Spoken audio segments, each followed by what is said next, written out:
MES Asmabi college English, botany, commerce research വിഭാഗങ്ങളും IQACയും സംയുക്തമായി കാലാവസ്ഥാ വ്യതിയാനവും സുസ്ഥിര സമൂഹങ്ങളും എന്ന വിഷയത്തിൽ സംഘടിപ്പിക്കുന്ന ദ്വിദിന ആനുവൽ റിസർച്ച് കോൺക്ലേവും ഇന്റർനാഷണൽ കോൺഫറൻസും ആരംഭിച്ചു.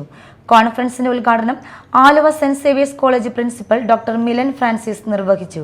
College principal doctor Reena Muhammad അധ്യക്ഷയായ ചടങ്ങിൽ college secretary advocate Navas Kattakath, programme convener doctor Amitha P Mani, doctor Girija, IQAC coordinator doctor Amitha Bachan, captain Bindil, doctor Princy Francis തുടങ്ങിയവർ സംസാരിച്ചു.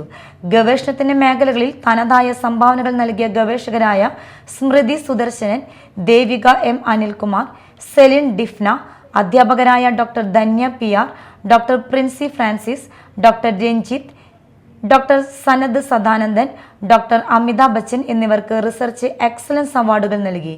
2 ദിവസങ്ങളിലായി 5 ടെക്നിക്കൽ സെക്ഷനുകളും 10 പ്രബന്ധ അവതരണ സെക്ഷനുകളും നടക്കും.